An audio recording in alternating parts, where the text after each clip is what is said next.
Olá, amigos, tudo bem com vocês? Que alegria, que prazer eu estar aqui para fazer a correção da prova de delegado de Polícia Civil do Estado do Rio Grande do Norte. Deixa eu me apresentar para vocês. Eu sou o professor Adriano Cotti e sou aqui do Rio Grande do Sul, da outra ponta, olha só. Aqui está um frio que vocês não têm noção. E aí, como foram na prova? Gostaram da prova? O que acharam da banca? Eu, particularmente, gosto da banca Fundação Getúlio Vargas. Por quê? Eu costumo chamar a FGV de uma prova horizontal, uma banca horizontal. Como assim? Se a gente pegar, por exemplo, a Fundação Carlos Chagas, a FCC, ela é uma banca vertical. Por quê? Porque ela aprofunda nas questões, são questões mais complexas, mas focadas na lei. A Fundação Carlos Chagas é extremamente legalista, tá? Baseadas na lei, falando de legislação, obviamente. E tem que conhecer muito legislação. Doutrina e jurisprudência, pouco. Se a gente pegar o CESP, Sebrasp, ela também é vertical, mas ao contrário. Pouco legalista, mas muito focada em doutrina e jurisprudência. E é uma banca muito difícil, inclusive por causa disso. Já a Fundação Getúlio Vargas, ela é horizontal.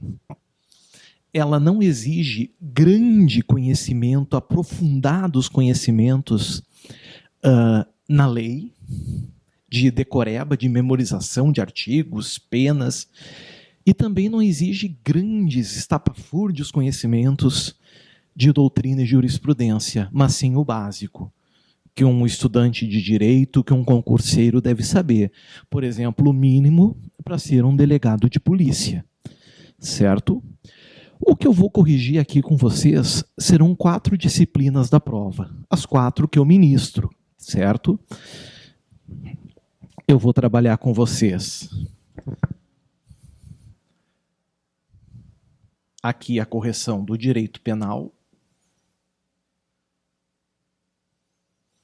Eu vou trabalhar com vocês o processo penal.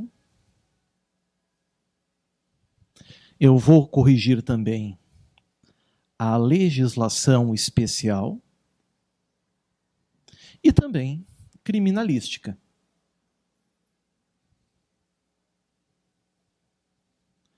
A prova que eu estou tomando por base aqui, meus amigos, é a prova tipo 3, a prova amarela. Quem tiver as outras provas, tipo 1, tipo 2, tipo 4, façam a correspondência, certo? Na sua correção. A minha base aqui, então, é a prova tipo 3, prova amarela. As questões de direito penal, elas vão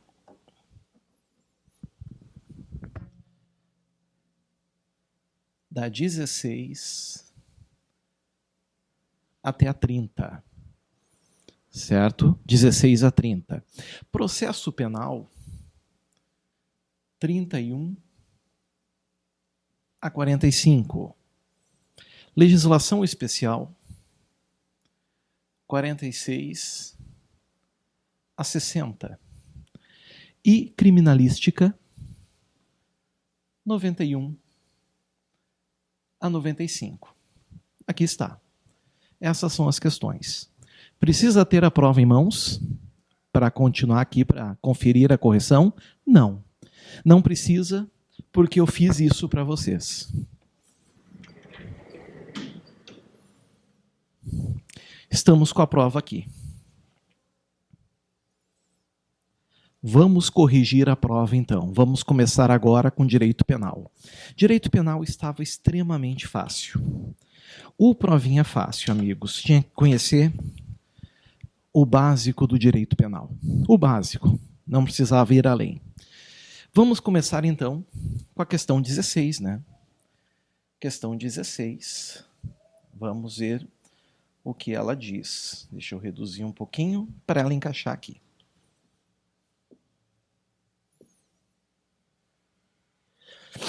Questão 16 diz assim: enquanto realizava compras em uma famosa loja de grife da cidade, Roberto iniciou discussão com a vendedora Joana, vindo afirmar na presença de 15 clientes que o mau atendimento só poderia ter sido causado por uma negrinha que deveria estar comendo banana. Joana ficou envergonhada com toda a situação, optando por ir para casa e não contar a ninguém sobre o ocorrido. Contudo, a proprietária do estabelecimento compareceu em sede policial e narrou os fatos. Típico da FGV, colocar uma situação hipotética e que a gente trabalha em cima dela. Considerando apenas as informações expostas, é correto afirmar que o delegado. Pessoal, primeira coisa, o aluno tinha que saber, o candidato tinha que saber aqui, se essa conduta era de racismo ou injúria majorada. Muitos falam injúria qualificada. Não, ela não é qualificada porque ela não caracteriza um tipo penal autônomo. Continua sendo injúria, certo? Ela é uma injúria majorada. E vocês teriam que chegar à conclusão de que o delito era de injúria majorada. Fazia toda a diferença saber isso. Se vocês interpretassem essa conduta por ser racismo, sei lá por quê, porque tinha mais de 15 clientes na loja, e porque ela não proferiu apenas uma ofensa, e sim um fato, uma expressão, iriam errar a questão. Por quê? Porque racismo é de ação penal pública e incondicionada.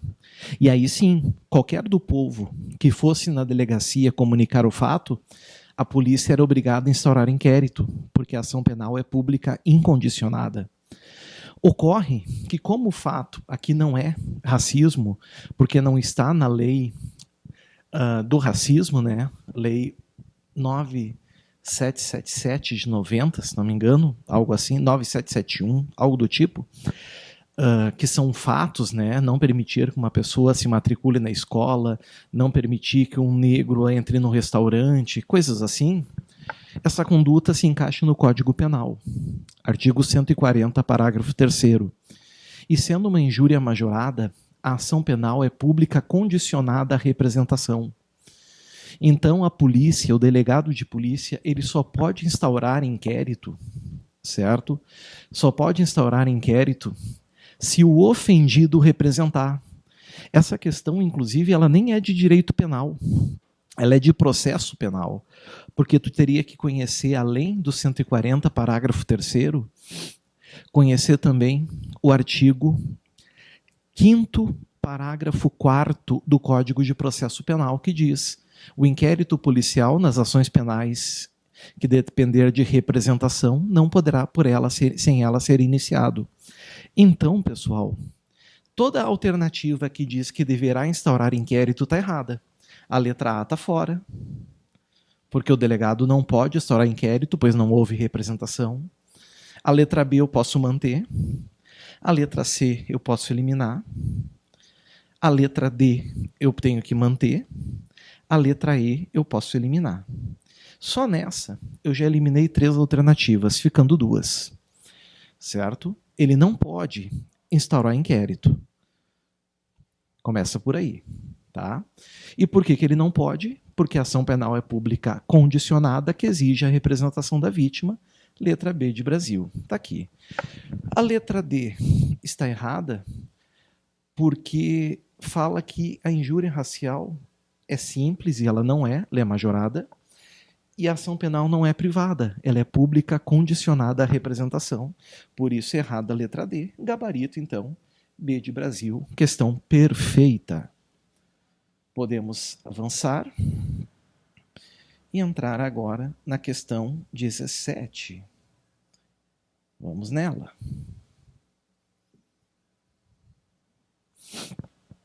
No dia 1º de março de 2014, Vitor, de 60 anos, desferiu um golpe de faca no peito de sua namorada Clara, 65 anos, que foi a causa eficiente de sua morte, pois descobrira que a vítima mantinha uma relação extraconjugal com o vizinho.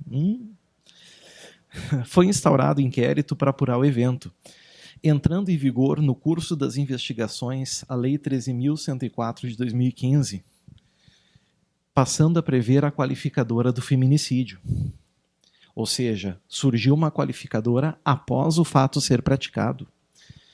As investigações foram concluídas no dia 25 de janeiro de 2021. Considerando apenas as informações expostas, a autoridade policial deverá indiciar Vitor pela prática do crime de homicídio. Perfeito. Primeiro, com causa de aumento de pena ou sem causa de aumento de pena? Com causa de aumento de pena. Por quê, pessoal? Porque o 121, parágrafo 4º, certo? Diz que a pena tem que ser aumentada em 1/3 quando a vítima é maior de 60 anos. Então tem que ter causa de aumento de pena. Quando fala sem causa de aumento de pena, tu elimina. Ó, sem causa de aumento de pena. Aqui não fala nada, vamos deixar. Com causa de aumento de pena aqui, a gente elimina. Certo? Opa! Só corrigir aqui. A gente eliminou a B de Brasil, né? Porque tem aumento de pena. Sem aumento de pena, tu elimina também. Certo? Tá aqui. Agora, a discussão está, certo, na questão do feminicídio. O feminicídio, amigos, é uma qualificadora. Toda qualificadora é ruim para o réu. Então a gente sabe que tudo que piora a situação do réu não pode retroagir. Concordam comigo? Então, pessoal, como o fato ocorreu antes da entrada em vigor da lei, a qualificadora do feminicídio não prevalece. Lembram? A lei penal não retroage, salvo para beneficiar o réu. Não é isso? Isso é constitucional, inclusive, né? Então, amigos, primeiro, tem causa de aumento de pena porque a vítima é maior de 60 anos? Tem. Mas não tem a qualificadora da condição de mulher da vítima. Está aqui a A. Não incide a qualificadora do feminicídio. Por isso que eu elimino a C também. E também elimino a letra E. Questão de aplicação da lei penal no tempo, né? E princípio da irretroatividade da lei penal pior, ou da retroatividade da lei penal mais benéfica. Resposta A de Argentina, questão tranquila. Passamos para a próxima questão. Questão 18.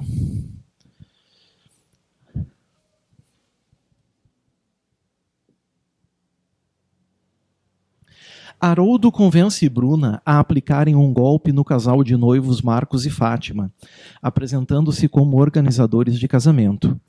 Após receberem do casal vultosa quantia para a organização das boldas, Haroldo e Bruna mudaram de cidade e trocaram de telefone.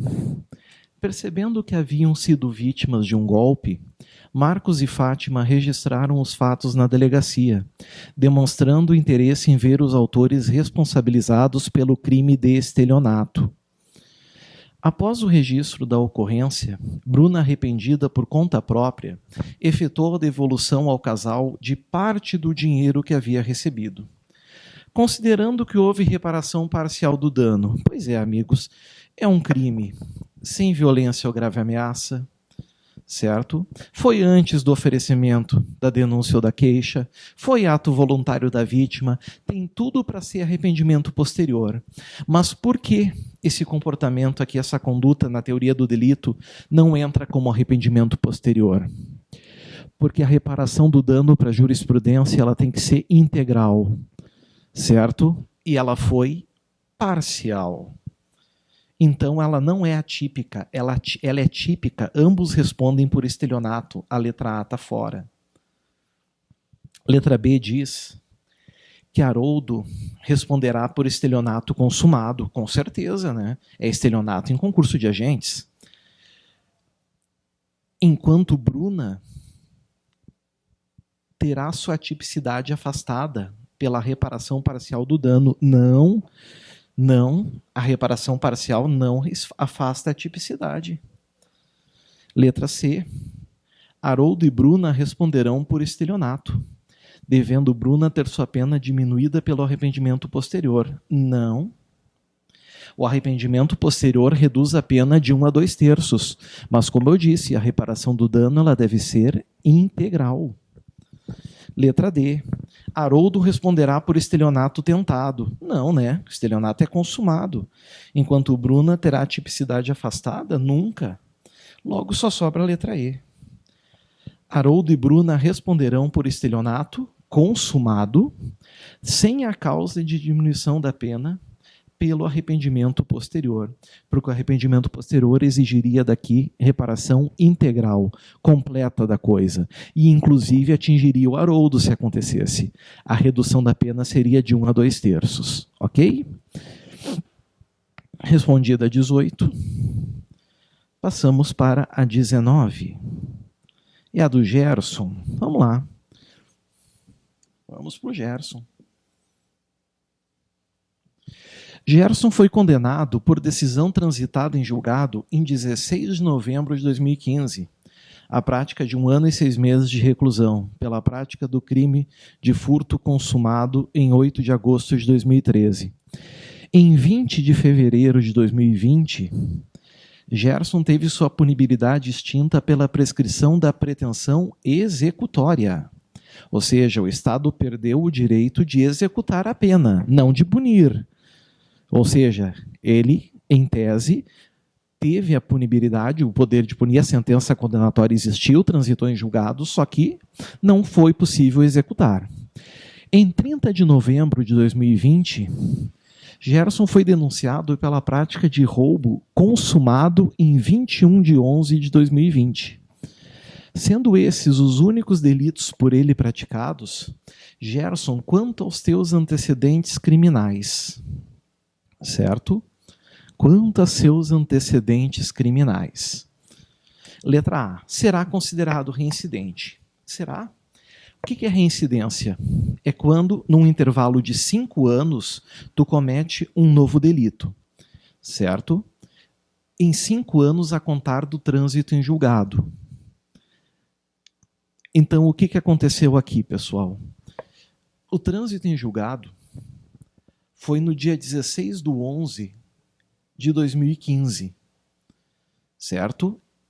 Daqui até aqui, se passaram 5 anos? Não. Faltou meses, alguns meses para completar 5 anos. Então ele é reincidente. O que vocês sabem sobre os efeitos da reincidência? Que ela é uma causa que eleva a pena, né?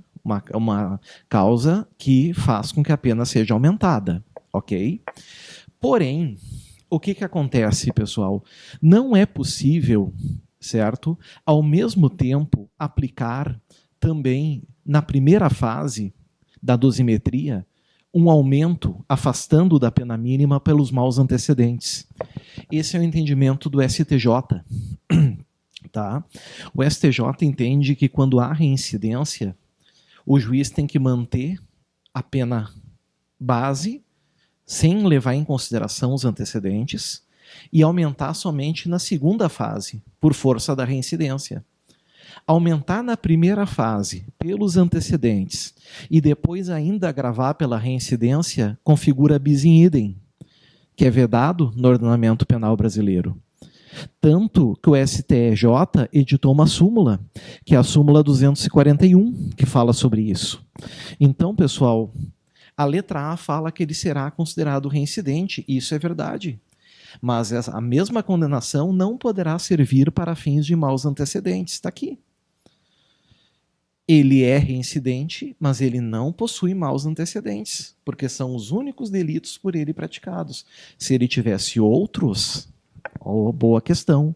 Se ele tivesse outros delitos, aí sim, poderia os antecedentes afastar da pena mínima e a reincidência ser aplicada aqui. Certo? Não será considerado reincidente, está errado, porque ele tem 2 crimes num espaço de 5 anos. D, não será considerado reincidente, já está fora. Letra E, não será considerado reincidente, já está fora. A pegadinha estava nessas 2 datas aqui, né? Muita gente levou por base 2013, e aí, realmente, Se a gente pegasse 2013, ele não seria reincidente. Então, resposta A de Argentina. E para quem quiser conhecer a súmula, né? Aqui está a súmula 241. A reincidência penal não pode ser considerada como circunstância agravante e, simultaneamente, como circunstância judicial. Certo? Só se tivessem outros crimes. Então, tchau para ela. Voltamos para cá. Questão número 20.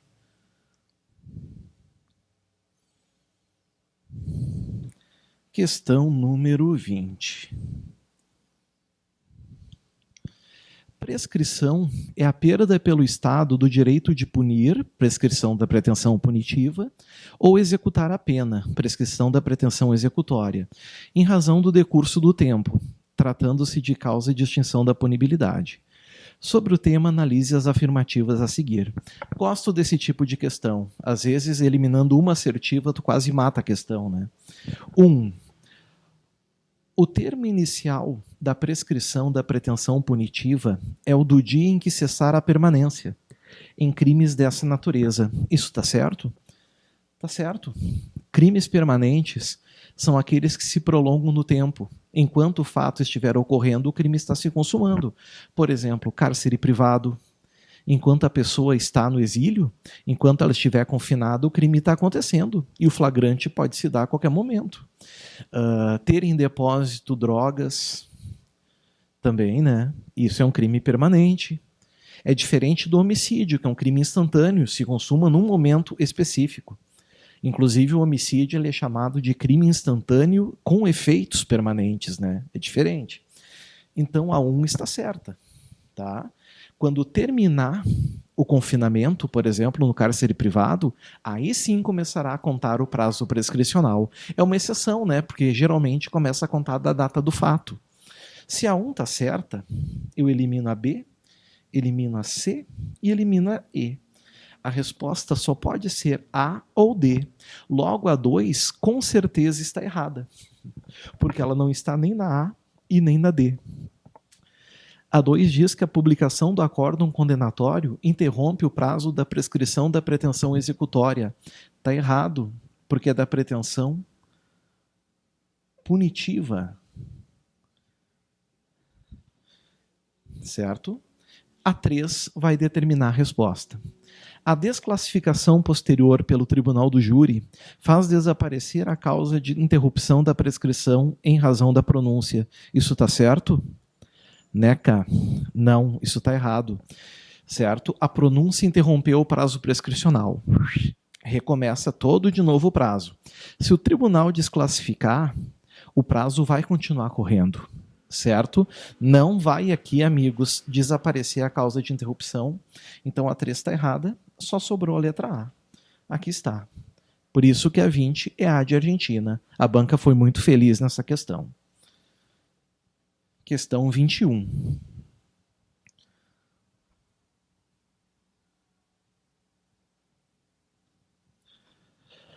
Maicon, 25 anos, e Maria, 13 anos, que não era mais virgem, iniciaram um relacionamento amoroso com a concordância dos pais da menor.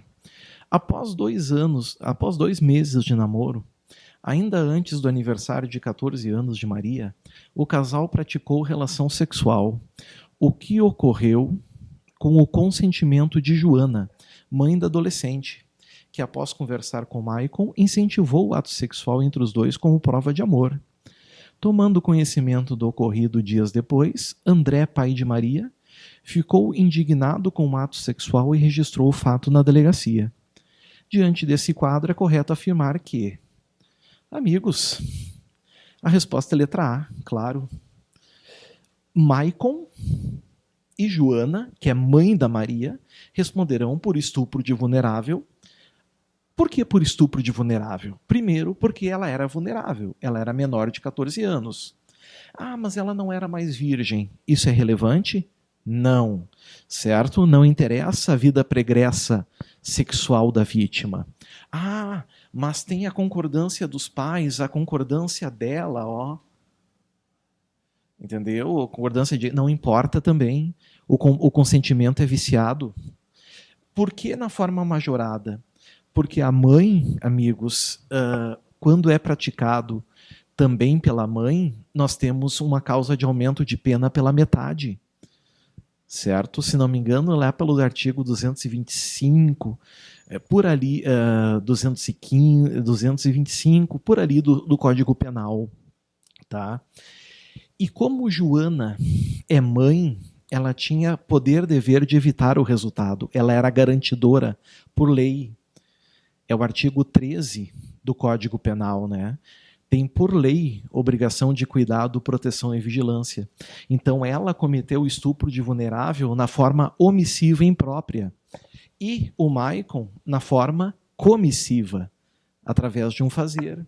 Então eles responderão em concurso de pessoas por estupro de vulnerável majorado, com a pena de 5 a 15 anos aumentada de metade.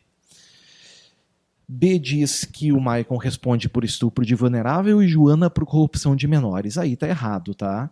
Não é corrupção de menores para Joana, é estupro de vulnerável para os dois, porque ela é garante. C. O fato será atípico porque houve consentimento expresso da representante legal da vítima? Não. A gente sabe que esse crime ocorre independente do consentimento. D. O fato será atípico. Já está errado, pois a vítima não era mais virgem. Eu duvido que alguém tenha errado essa questão. E. Maicon e Joana respondem por estupro de vulnerável, não incidindo qualquer majorante. Aí está o erro, né? Joana é mãe, ascendente aumenta a pena de metade. Resposta, letra A, tranquila, sem problema, sem mistério. Passamos para a questão 22.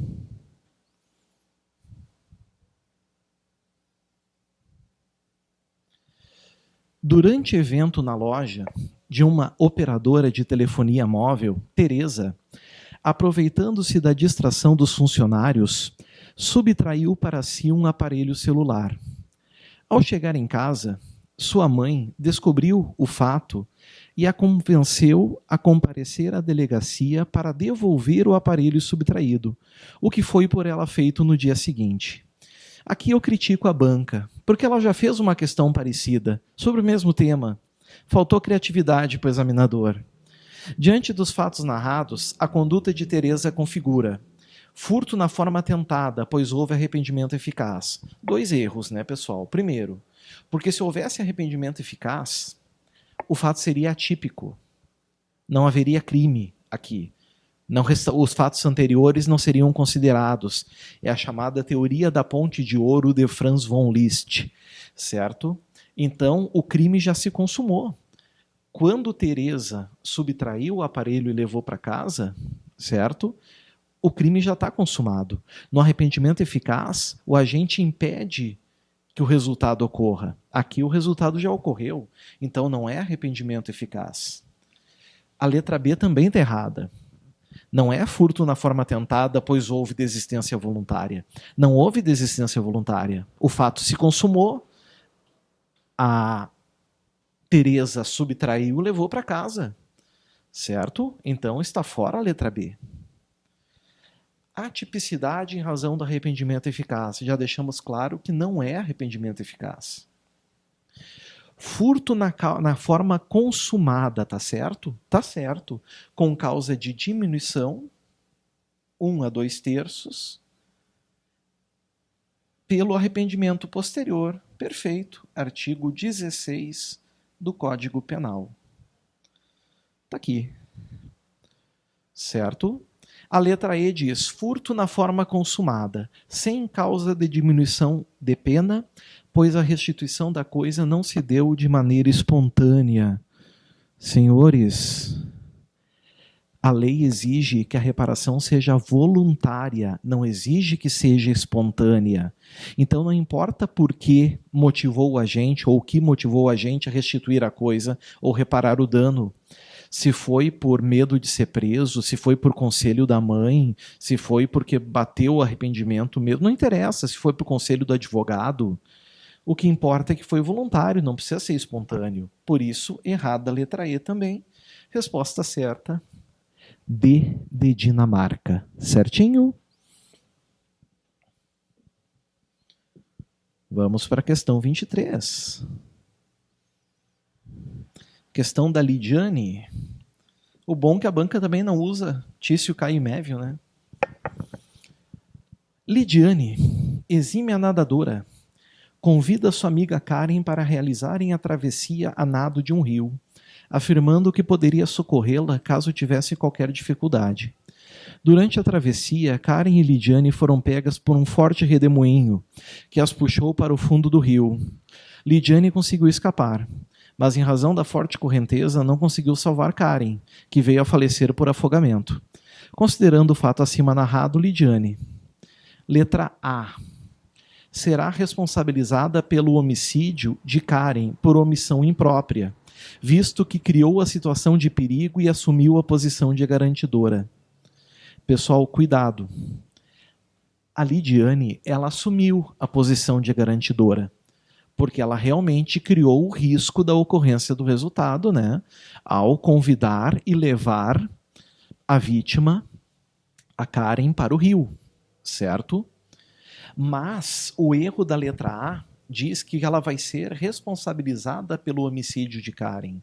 Não, porque antes dela ser garantidora pela criação do risco, a gente tem que levar em conta o binômio capacidade e possibilidade de agir, dever e poder.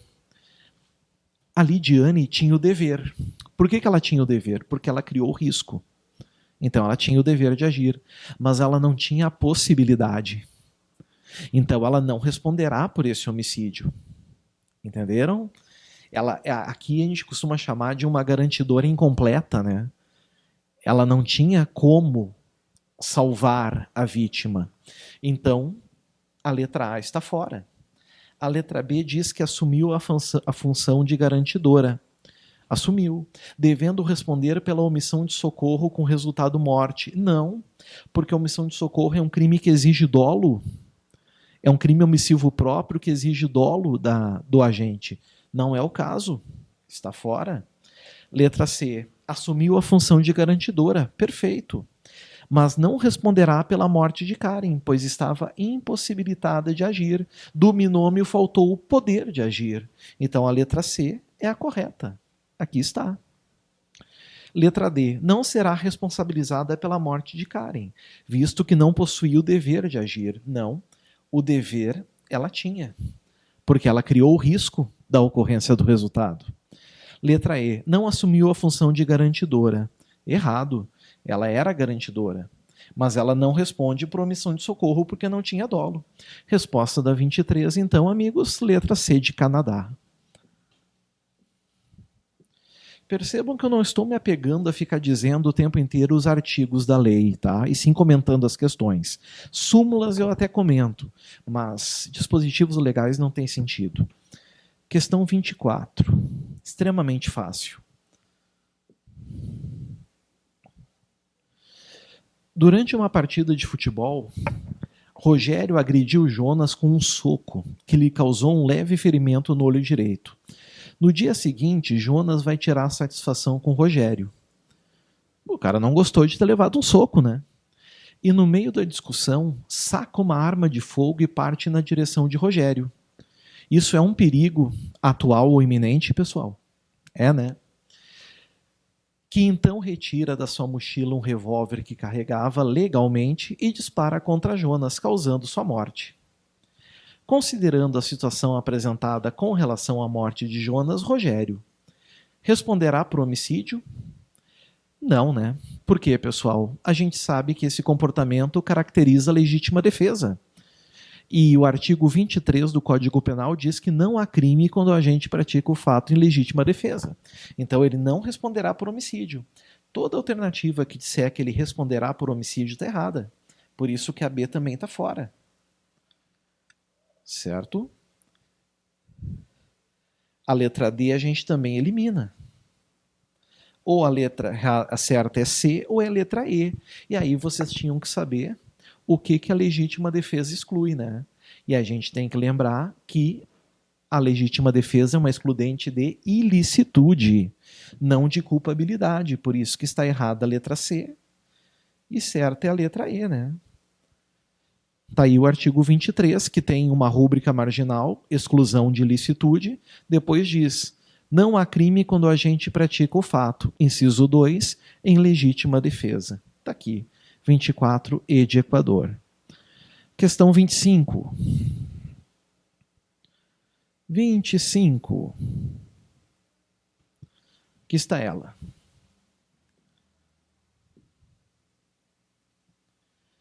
Gustavo, ouvido na condição de testemunha em ação penal, prestou declarações falsas em busca de auxiliar de seu amigo Luiz, que figurava como réu no processo. Dias depois, após alegações finais apresentadas pelo MP, mas antes da sentença, Gustavo se arrependeu de sua conduta, comparecendo em juízo e apresentando declarações no sentido de que tinha prestado informações na condição de testemunha que não condiziam com a realidade, se retratando daquelas declarações prestadas em audiência. O magistrado competente determinou a reprodução da prova, bem como a extração de cópias para apurar o ocorrido. Com base nas informações expostas, a autoridade policial deverá concluir que Gustavo praticou a conduta tipificada abstratamente como crime de quê? Bom, o crime dele é fácil a gente saber, né, pessoal? Ele era uma testemunha, ele mentiu, ele cometeu o crime contra a administração pública, o crime contra a administração da justiça, que é do artigo 327 do Código Penal, certo? Fato típico, ilícito e culpável de falso testemunho. Tá? Então a resposta tem que ser falso testemunho. O problema é que todas as alternativas têm falso testemunho. Depois tem que saber se esse falso testemunho é consumado ou é tentado. Ele mentiu? Mentiu. Então o crime está consumado. Ele não tentou mentir. Ele não tentou mentir e não consumou por circunstâncias alheias à sua vontade. Então toda vez que fala falso testemunho punível na forma tentada, tu elimina. Forma consumada, tu mantém. Modalidade tentada, tu exclui. Forma consumada, tu mantém. Aqui não fala nada, tu mantém. Certo? Bom, depois, amigos, o que a gente tem que saber também? Certo? Que quando se destina a produzir prova em processo penal, o crime é outro. O crime de falso testemunho não tem esse aumento de pena. Então aqui eu elimino a letra B.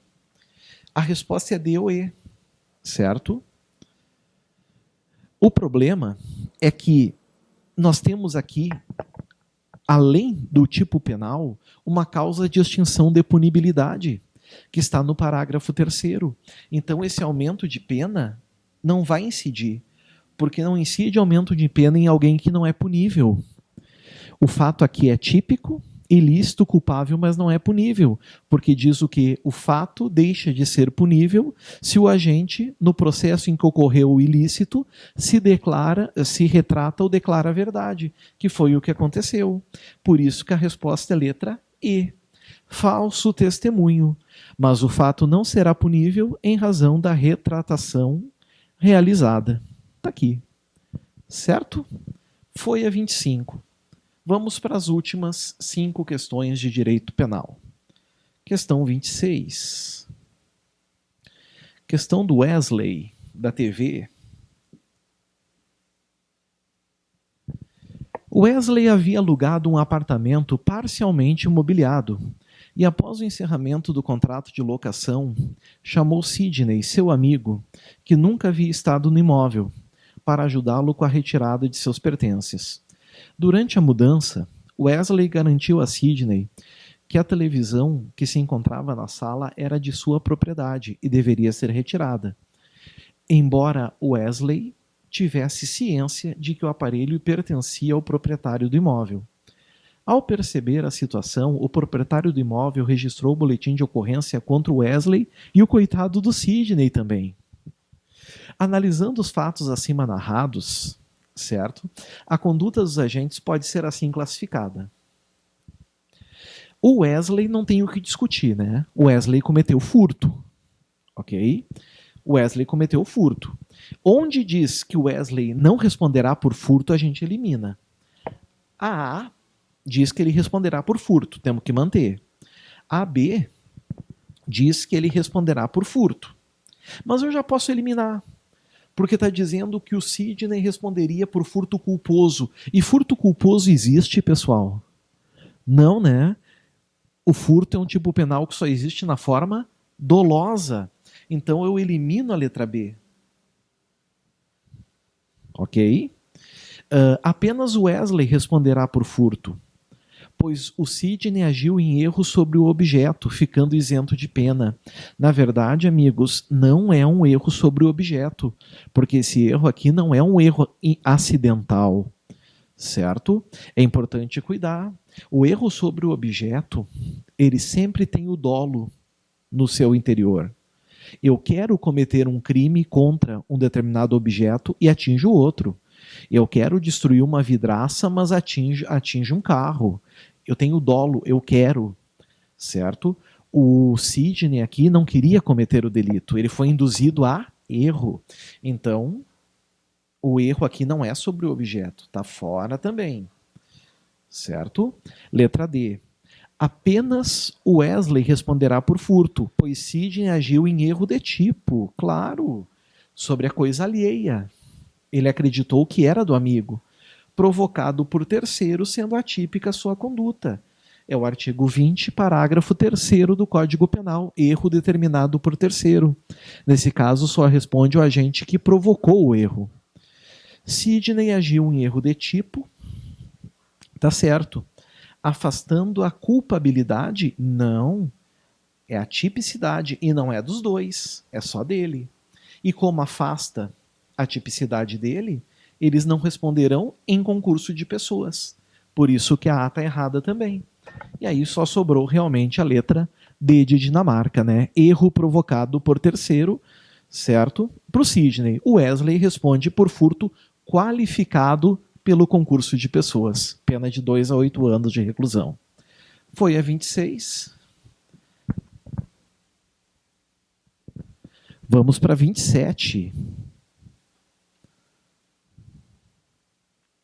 27 é muito fácil e nós corrigimos ela muito rápido.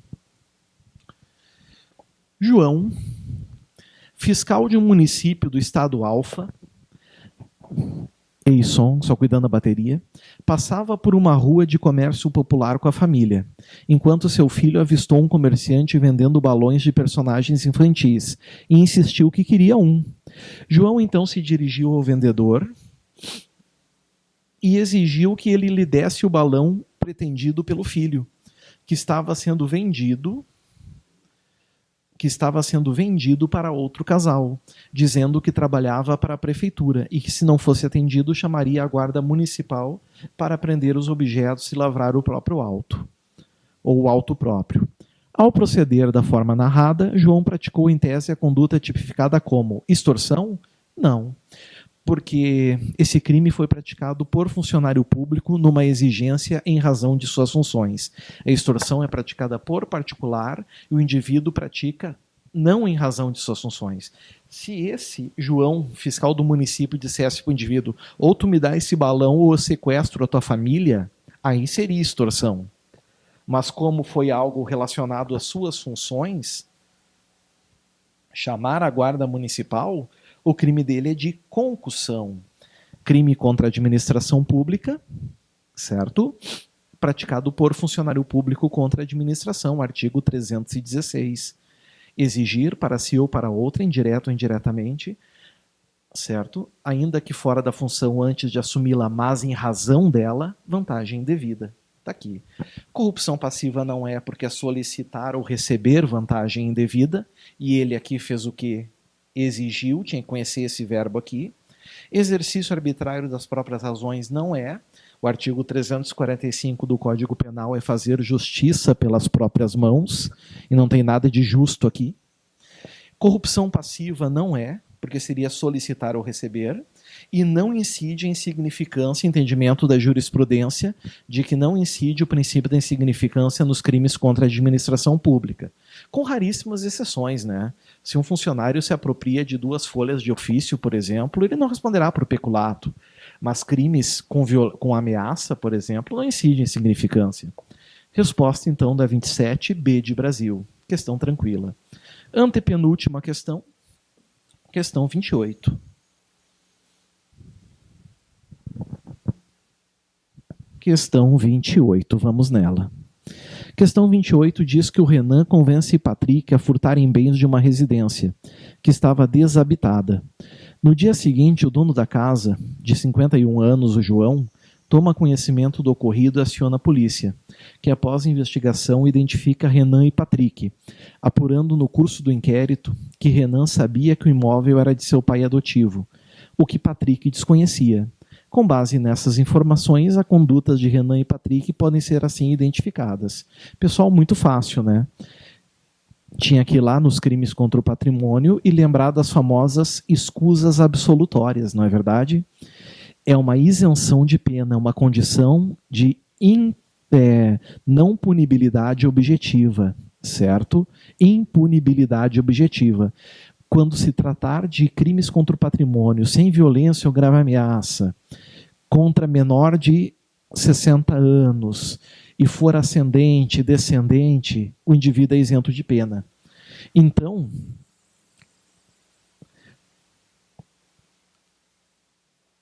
pai adotivo de quem, amigos, aqui? Do Renan. Então, o Renan está isento de pena. Mas o Patrick não. O Patrick não tem nada a ver com o pai do Renan. Certo? Então, na verdade, nenhum dos dois responderá. Está errado. Opa. Nenhum dos dois responderá. Está errado. Não se comunica ao outro. É uma questão estritamente pessoal. O fato praticado por Renan é atípico, pois a vítima era seu ascendente. Não, amigos. É típico ilícito culpável, mas é isento de pena. É uma escusa absolutória. Nem inquérito pode ser instaurado, vocês sabiam? Então está fora a letra B. Letra C. Os dois poderão ser condenados por furto qualificado, pois o desconhecimento de Patrick quanto à condição do lesado afasta a relevância dessa circunstância para ambos, de forma nenhuma. Ser pai é irrelevante se conhecia ou desconhecia, porque o importante é a questão de evitar a confusão patrimonial, pessoal. D. Ambos responderão por furto qualificado, pois a circunstância especial somente incidiria caso Renan possuísse parentesco sanguíneo. Não é verdade. Não é o que diz o artigo 181 do Código Penal. Só sobra a letra E. Renan estará isento de pena, enquanto Patrick responderá por furto qualificado, pois a condição de descendente de Renan possui natureza subjetiva e não se comunica a Patrick. É circunstância pessoal. Resposta E de Equador. Penúltima questão, questão 29. E essa questão aqui, amigos, quem quiser, quem errou e quem quiser arriscar um recurso, eu vou dar uma sugestão. Poucas chances, mas é uma chance, né? Saulo se desentendeu na fila do caixa de um supermercado com outra consumidora, Viviane, que estava no 8º mês de gestação. E lhe desferiu um fortíssimo soco no rosto. Em razão do golpe, Viviane perdeu o equilíbrio e caiu com a barriga no chão. Ao ser levado ao hospital, foi constatado que Viviane apresentava lesão leve na face, mas que havia perdido o bebê em decorrência da queda. Considerando o estado gravídico evidente de Viviane, a conduta por Saulo configura o crime de lesão corporal seguida de morte. Não, né? Porque a Viviane não morreu. Então, está fora. Opa. Então, está fora. B. Lesão corporal qualificada pelo aborto. É a resposta que a banca queria. O problema, pessoal, é que para configurar a lesão corporal gravíssima qualificada pelo aborto, o indivíduo deveria saber que a vítima estava grávida e querer o aborto. E a questão, primeiro, não fala que ele sabia. Fala o estado gravídico evidente, ou seja, Qualquer pessoa iria ver o tamanho da barriga. Mas eu pergunto, é pelo tamanho da barriga que se constata uma gravidez? Podem existir outras causas que aumentem uma barriga? Certo? É isso que eu quero dizer para vocês. Por esse motivo, trabalhar em cima dessa razão pode ser uma questão de anulação. A banca deveria ter sido clara aqui e não tentar fazer esse jogo. Dizer, tomando por base que Saulo, por algum motivo, conhecia a gravidez da vítima, porque do jeito que está, deveria ser lesão corporal leve. Apenas isso. Ok? Mas, enfim... Aborto na modalidade de dolo eventual apenas, não, né? Nós tivemos a lesão corporal, o dolo está na lesão corporal. Aqui nós temos um crime pré-doloso, ok? Aborto culposo não existe. Esse crime não existe. Lesão corporal leve em concurso formal com aborto na forma culposa. Isso aqui não existe. Isso aqui deveria ser a resposta certa. Mas a banca não deu. Então, resposta, letra B de Brasil. Certinho? Mas, como eu disse para vocês, tentem por ali. A banca deveria. A gravidez ela é atestada por quesitos médicos, né? É um crime, pessoal, aqui que exige o quê? Prova de materialidade criminalística. Exame de corpo de delito, laudo pericial. Então, a 29, passível aí de anulação para quem tentear. E a última questão. Questão 30, da Wanda. Wanda, funcionária de uma empresa particular, recebe de seu chefe Eric ordem para levar uma arma de fogo a um dos seguranças que estava em serviço e havia esquecido seu equipamento na empresa. Temendo ser demitida, apesar da inexistência de ameaça nesse sentido, isso aqui resolve toda a questão, Wanda cumpre a ordem recebida ciente da conduta criminosa que estaria perpetrando, mas no caminho é parada por policiais militares. Está resolvido, né, amigos? Transportou arma de fogo, cometeu o crime. O seu patrão também, porque o seu patrão usou ela para o crime. Um é partícipe, né, porque é o mandante, o outro é o autor que estava transportando. Para a teoria do domínio do fato, um é autor intelectual, outro é autor executor, porque o chefe Eric usou Wanda como longa-manos, né? Como instrumento para o crime. Então, amigos, os dois respondem pelo crime, certo? Os dois respondem. Wanda e Eric praticam o crime de transporte ilegal de arma de fogo em concurso de pessoas. Está aqui. Eric praticou o crime, sim. Wanda ficará isenta de pena por ordem não manifestamente ilegal? Não. Ela sabia da conduta criminosa que estava perpetrando. Está aqui. Então, errado está a B. C. Wanda responderá por transporte ilegal de arma de fogo e Eric ficará isento de pena porque não praticou qualquer conduta de forma nenhuma, né? Ele deu a ordem, certo? Ele tem participação em concurso de pessoas. D. Eric responderá por transporte ilegal da arma de fogo, enquanto Wanda terá a ilicitude de sua conduta afastada por inexigibilidade de conduta diversa. Não. Primeiro, amigos, porque não houve aqui ameaça de demissão. E segundo, que ameaça de demissão, para a visão da doutrina e da jurisprudência, é apenas um temor reverencial, certo? Que não caracteriza essa obediência hierárquica de forma de exigir um comportamento diferente por parte do agente. E letra E, Eric responderá por transporte ilegal de arma de fogo, enquanto Wanda terá sua culpabilidade afastada, pois agiu em estrita obediência hierárquica. Não.